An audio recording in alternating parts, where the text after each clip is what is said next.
pelo sinal da Santa Cruz, livrai-nos Deus, nosso Senhor, dos nossos inimigos. Em nome do Pai, do Filho e do Espírito Santo. Amém. Amém. Salmo 13, versículo 6. Assim nos diz a palavra de Deus. Mas eu, Senhor, confiei na tua misericórdia. Alegre-se meu coração na tua salvação e cante ao Senhor pelo bem que me fez.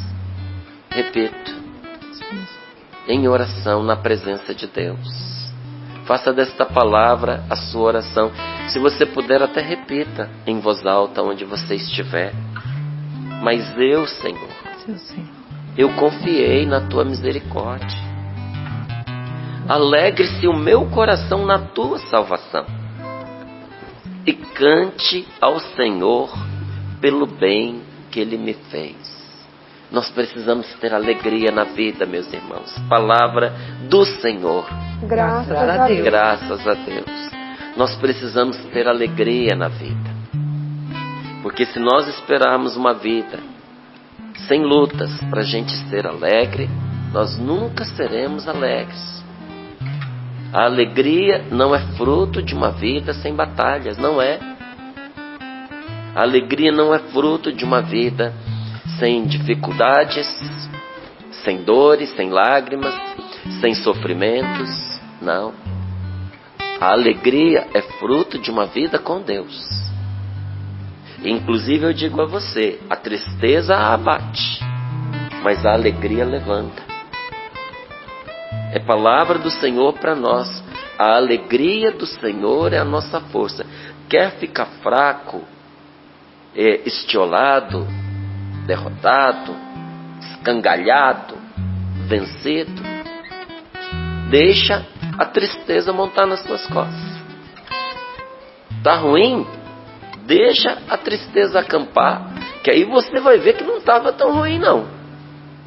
Agora, quer ter força, quer vencer, quer superar as dificuldades, quer aproveitar todas as circunstâncias em seu favor e não desperdiçar nenhum minuto de vida, mesmo em meio às suas lutas, a alegria do coração, porque a alegria nos põe de pé, a alegria nos fortalece, a alegria é dom do Espírito Santo, é fruto do Espírito Santo, é dom do Espírito, é fruto do Espírito e é o próprio Espírito Santo agindo em nós.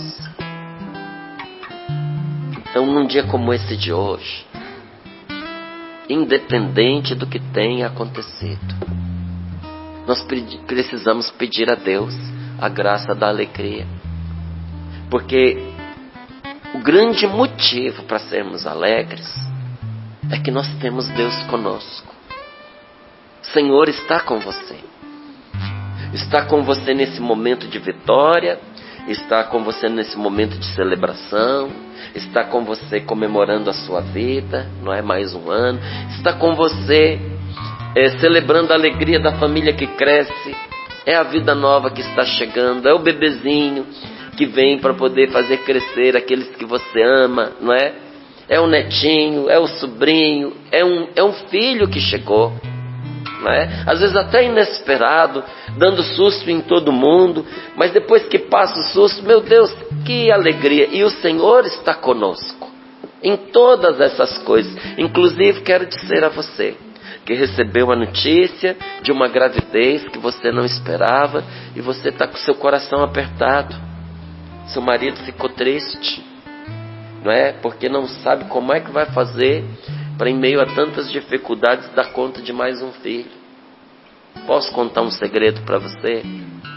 Nenhuma criança entra na vida de uma família sem que Deus mande junto com ela a providência que vai sustentá-la. Há uma providência que no Antigo Testamento era chamada de segulá. Os judeus a chamam de segulá, que é aquilo que é necessário para que uma pessoa viva com dignidade e que sempre acompanha um homem de Deus, uma mulher de Deus, mas não acompanha os outros. acompanha, mas a pessoa não aproveita, não toma posse, porque despreza, não é?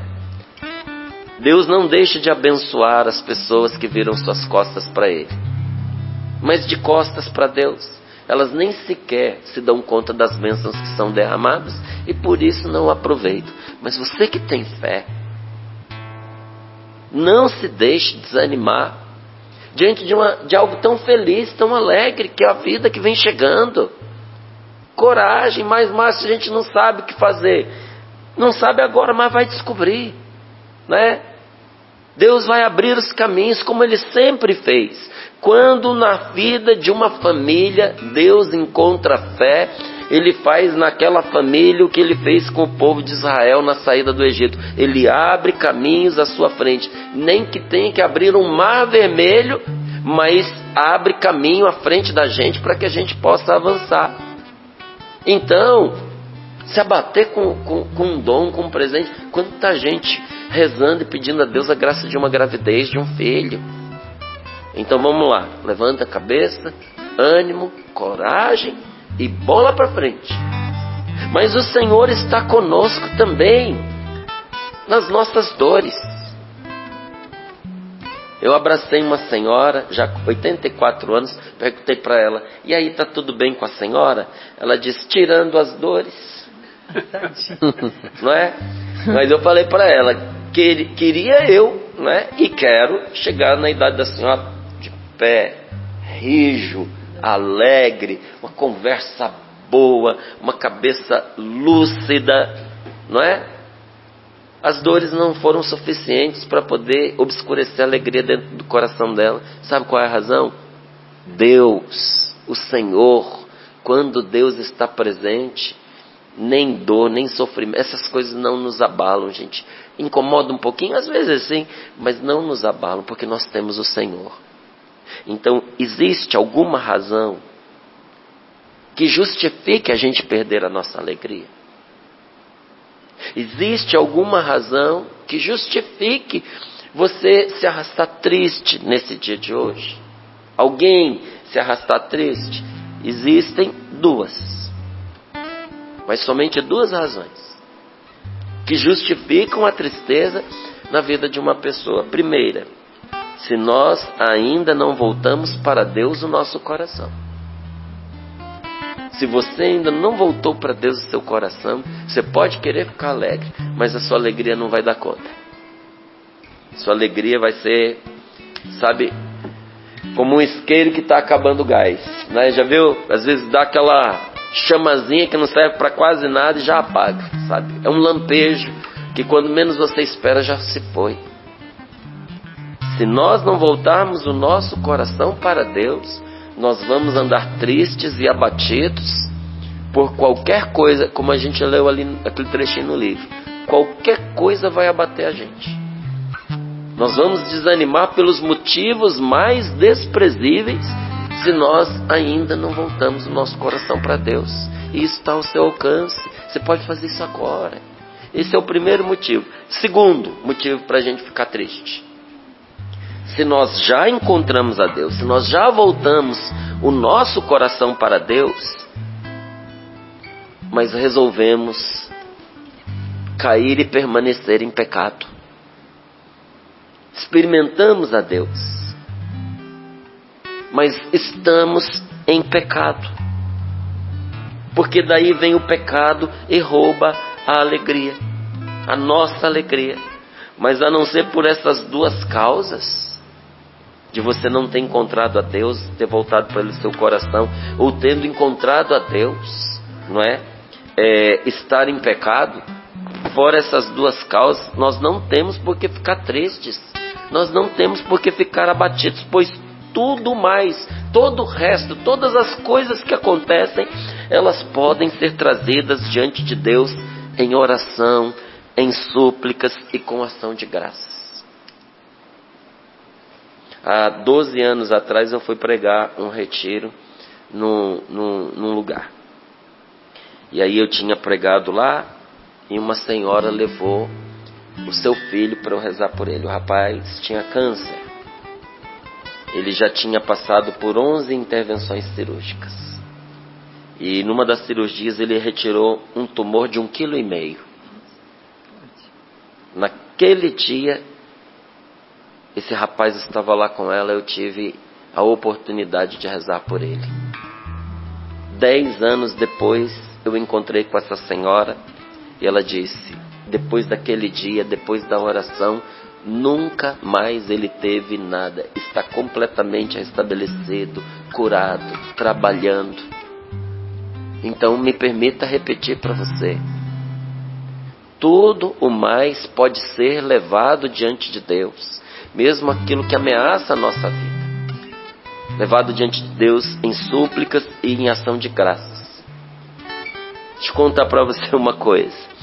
Tem gente que diz assim, eu estou com muitos problemas. Tem muitos problemas para eu resolver. Muitos. Você sabe por que você tem muitos problemas? Porque você tem saúde. Porque o dia que você não tiver mais saúde, você só vai ter um problema. Que é o de saúde. Você vai esquecer todo o resto. Porque nada mais vai te ocupar. Porque você não vai ter condições de nada. Então, olha como muitas vezes a gente contamina a nossa vida por causa de uma mentalidade mesquinha e enganosa que a gente carrega. Se você tem saúde, meu amigo, todo o resto se resolve. Mas se eu não tenho saúde, nós podemos levar diante de Deus, como essa senhora trouxe seu filho, como esse filho se dispôs a se apresentar diante de Deus e ali, em oração, encontrou de Deus uma resposta para a sua enfermidade. Tudo nós podemos levar diante do Senhor. Uma pessoa que se perde, uma pessoa que se determina contra nós e que faz de nós um alvo e que nos trata como inimigos e que nos persegue, não é? As tribulações que nós vivemos dentro das nossas famílias, porque nós sabemos que existe uma luta espiritual, existe a ação do mal, e como o diabo não para de trabalhar, uma hora ele pega um da nossa família, outra hora ele pega outro, e nós vamos enfrentando muitas tribulações na nossa família, não é? Mas todas essas coisas nós podemos levar diante do Senhor e veremos a vitória de Deus em cada uma dessas lutas. Você crê ou não crê nisso? Se você tem dificuldade de acreditar, pede ao Espírito Santo agora que dê fé a você. Quando você vê a gente apresentando algumas coisas aqui para você no Sorrindo para a Vida, né? É fácil a gente cair na tentação de achar, olha lá, estão vendendo, é o dinheiro. Meus irmãos, primeiro, que aqui na Canção Nova, todos os membros da Canção Nova abriram mão de lucros em cima dos materiais de evangelização nos quais trabalharam. Todo o valor ele se reverte, não é, para manter a evangelização que serve a você. Se um dia, que Deus me livre, porque eu não tenho essa intenção, por alguma razão eu viesse sair da Canção Nova, eu não levo nada comigo. Nem um centavo pelos trabalhos que eu fiz, pelos livros que eu escrevi. Então qual é a razão pela qual vocês se determinam a tanto trabalho? De manhã estão aí, estão divulgando, porque a nossa fé cresce na medida do nosso conhecimento. Por isso a gente, por vezes, é incansável em estudar, em escrever, em partilhar, em todos os dias estar aqui cedinho, não é?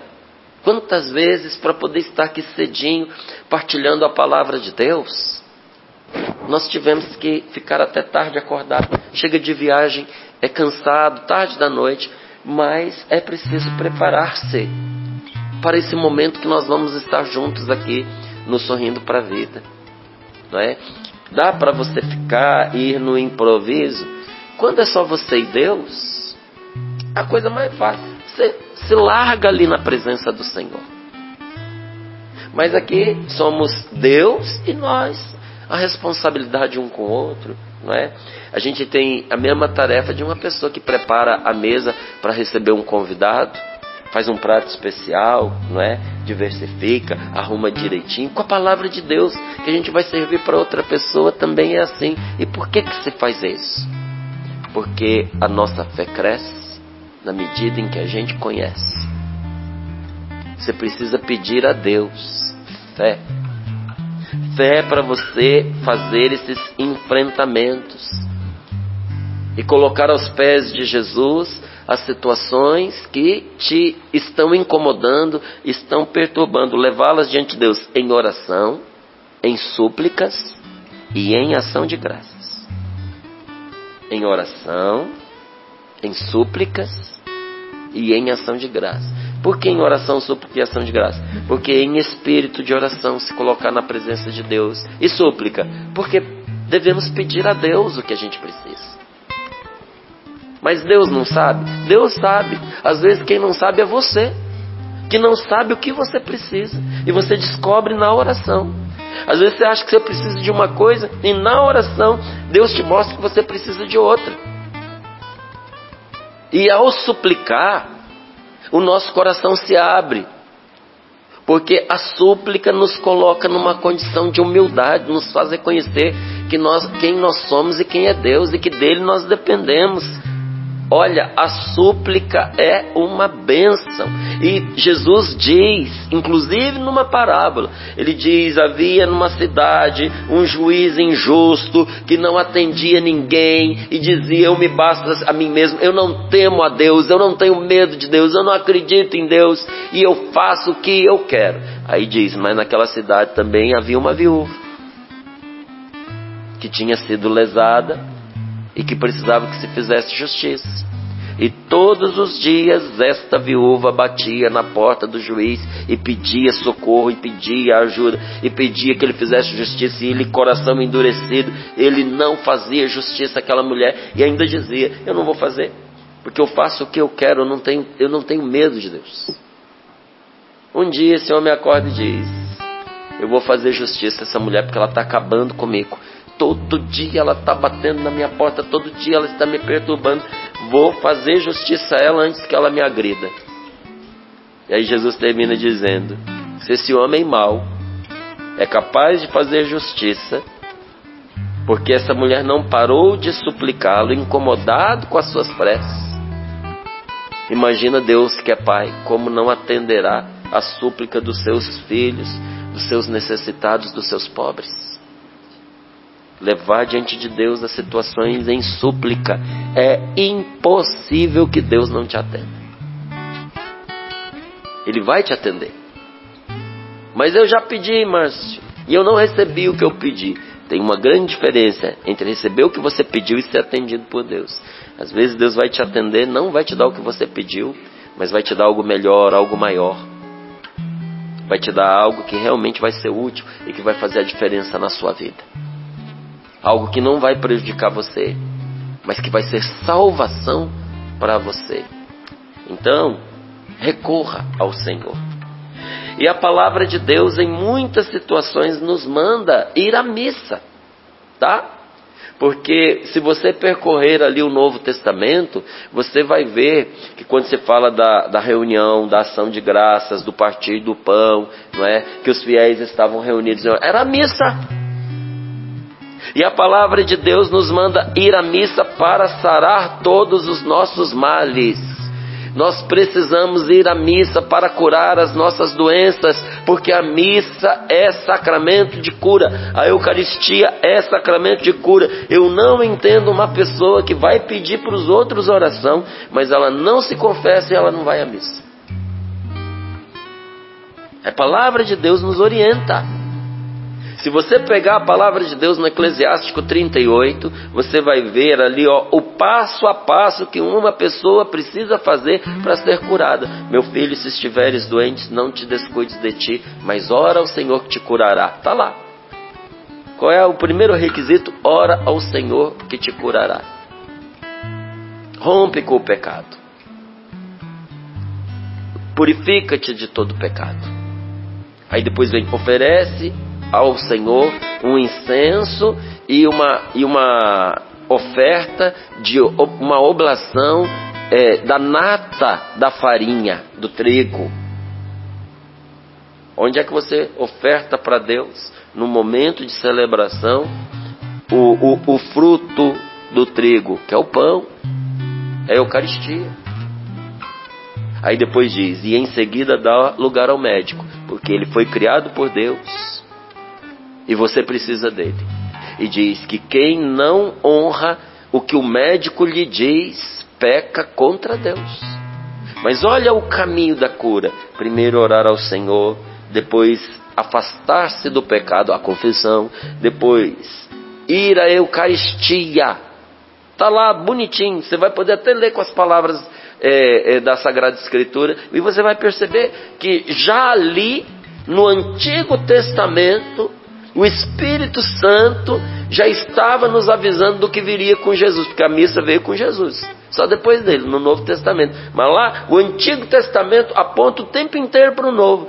Vai lá ver se não é ou não é a missa, é ou não é a comunhão, o partir do pão. E ali o Senhor nos cura dos nossos males. Há um tempo eu encontrei uma senhora aqui em Cachoeira Paulista, e ela falou para mim assim: Márcio, eu estava participando da missa, todas as vezes que eu participava da missa, eu senti uma vontade de pôr a mão assim, sabe, nos meus olhos e rezar desse jeito aqui.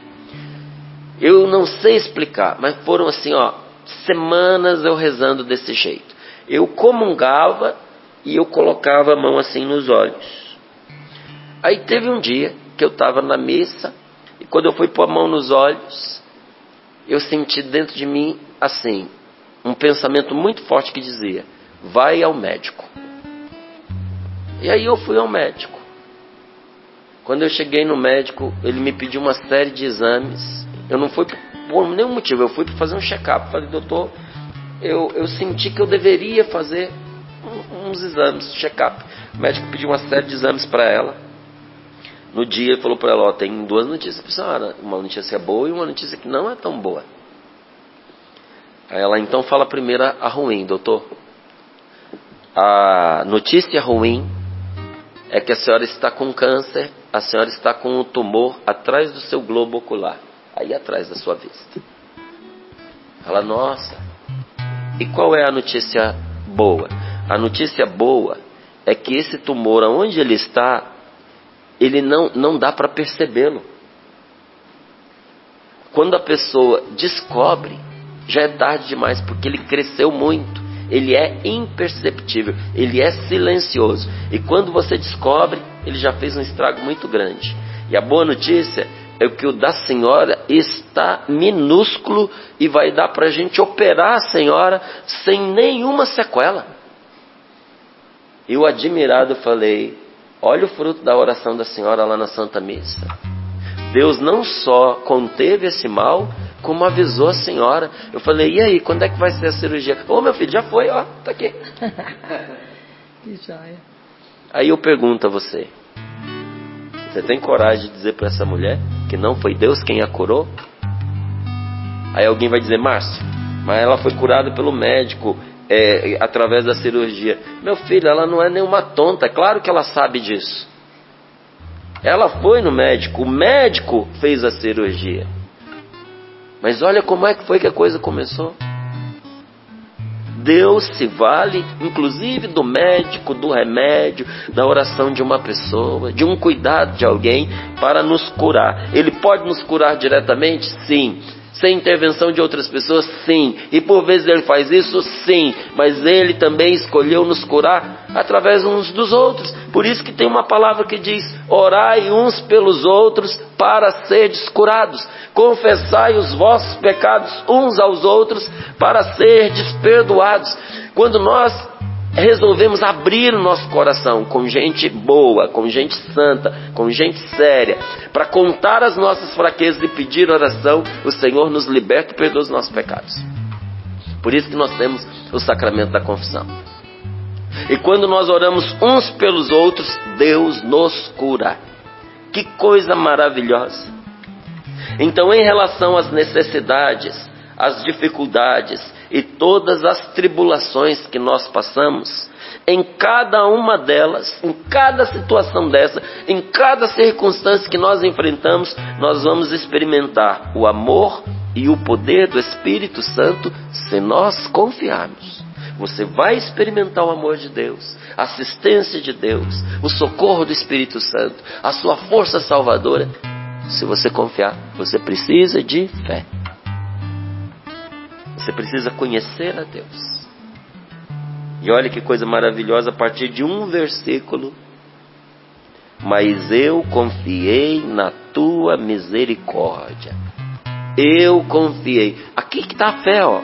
Onde é que está falando de fé aí, Márcio? Você falou que é preciso a fé. Fé é confiança.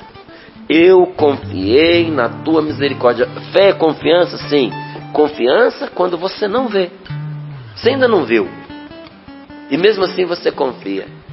E porque você confia, você paga o preço, você obedece, você faz o que Deus te inspira, você cumpre o que Ele te manda e você colhe os frutos. Isaías não diz? Se fordes dóceis e obedientes, provareis os melhores frutos da terra. Só é dócil e obediente quem tem fé, quem confia em Deus. Quem não confia em Deus não obedece. Não obedece, não experimenta os resultados dessa obediência. Não vai pelo caminho que o salvará. Deus mostra o caminho que é levar a pessoa, mas ela recalcita, ela finca nem os pés, as 4 patas no chão e fica lá e eu não vou, e colhe o fruto da sua dureza, porque não quis ir com Deus pelo caminho que iria salvá-la. Confiei na tua misericórdia. Oh, meu irmão, oh, minha irmã, nós não podemos nos esquecer disso, nós temos que nos lembrar sempre. Sempre. Não há uma ocasião, nenhuma, em que nós não possamos esperar em Deus. Marido foi embora, você pode esperar no Senhor. Minha esposa me abandonou, minha esposa me traiu, minha esposa está irredutível diante do erro que eu cometi, do adultério que eu cometi. Estou desesperado, estou arrependido. Mas tudo mostra que não tem jeito. Você pode esperar em Deus. Não há nada, nenhuma circunstância nessa vida em que nós não possamos esperar em Deus. Seu filho se perdeu, foi para longe. Está no crime, está na cadeia. Não há situação em que nós não possamos esperar em Deus. É lindo isso, né? Ah, eu estou com dívidas terríveis. Dívidas pesadas. Não há situação em que não possamos esperar em Deus. Então, qualquer que seja a nossa necessidade, por maior que seja a dificuldade, e mesmo que pareça impossível encontrar o remédio, qual é o meu papel? Qual é o seu papel? O nosso papel é confiar em Deus. Essa é a parte que nos toca. Confiar, gente. Será que é muito que Deus está pedindo? A pessoa chega para você e diz: eu vou te ajudar nisso que você está passando, mas você precisa confiar em mim. Confia em mim que eu te ajudo. É muito diante de quem vai trabalhar por você. Confiar no Senhor. E aí nós descobriremos que não será em vão. Não é em vão a confiança que você nele deposita, porque no tempo do Senhor virá o socorro. O socorro vem no tempo de Deus. Escute, o socorro vem no tempo de Deus, que é o tempo melhor. Do que adianta você colher o fruto verde, não alimenta, se perde. Já colheu o fruto verde? Você não aproveita e o fruto se estragou. O fruto é bom no tempo certo. Deus vai dar a você no melhor momento. O Senhor, no tempo do Senhor, virá o socorro para a sua filha que se revoltou e que se fechou em si mesma. Para essa situação que não se resolve, se tornou uma prisão afetiva para você. Se sente preso, impotente, não sabe o que fazer. Seu coração está esmigalhado. Virá o socorro de Deus no tempo certo. Para essa situação de discórdia pela qual você está sendo julgado. Estão pondo a culpa em você. Não compreendem a sua situação. as suas motivações. Confia em Deus. No tempo certo virá o socorro do Senhor para as necessidades que você enfrenta. Quantas vezes aqui na Canção Nova nós testemunhamos isso, gente? Quantas vezes nós vimos com os nossos olhos a necessidade bater na nossa porta, a situação, o problema aparentemente sem solução, sabe, se levantar diante dos nossos olhos como um Golias diante de um Davi.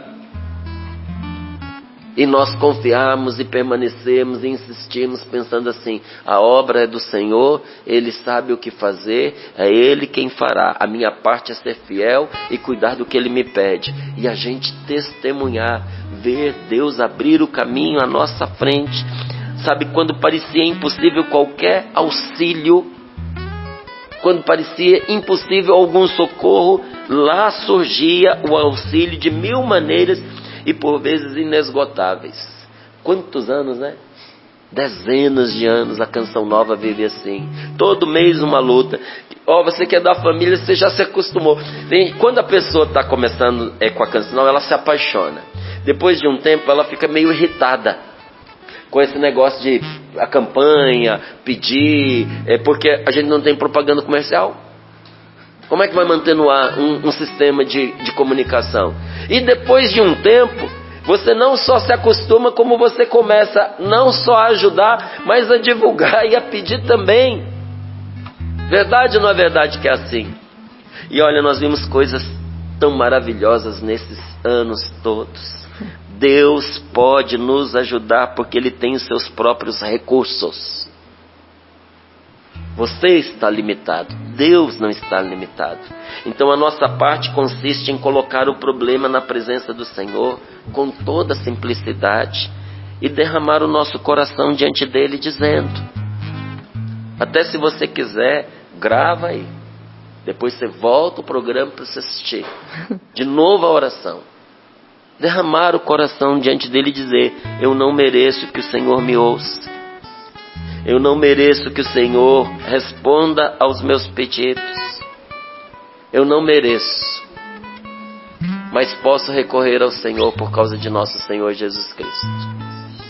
Não mereço que o Senhor me atenda, a não ser por causa de Jesus, o meu Senhor. E por amor de Jesus, responde-me, meu Deus. Responde a minha oração. Dá-me a graça de esperar com paciência até o momento em que o Senhor queira me responder, porque eu acredito que o Senhor me atenderá no seu tempo, do seu jeito. E quando isso acontecer, o que vai se dar? O que está aqui no finalzinho. Alegre-se o meu coração na tua salvação e cante ao Senhor pelo bem que Ele me fez. Eu cantarei ao Senhor pelo bem que Ele me fez. Proclame: eu cantarei ao Senhor pelo bem que Ele me fez. Então eu termino aqui dizendo para você, amigo, como quem abraça você, minha irmã, eu lhe digo: mais oração, mais fé, mais confiança na misericórdia de Deus. O resultado será bênção e bênção transbordante, e é o que eu tenho descoberto a cada dia, e por isso eu digo para mim mesmo: confia na misericórdia do Pai. Vamos dizer uns para os outros? Maria Renata, confia na misericórdia do Pai. Confia, Márcio, na misericórdia do Pai. Sapo, confia na misericórdia do Pai. Renilson, confia na misericórdia do Pai. Ô Paula, confia na misericórdia do Pai. Eu confio. Confia na misericórdia.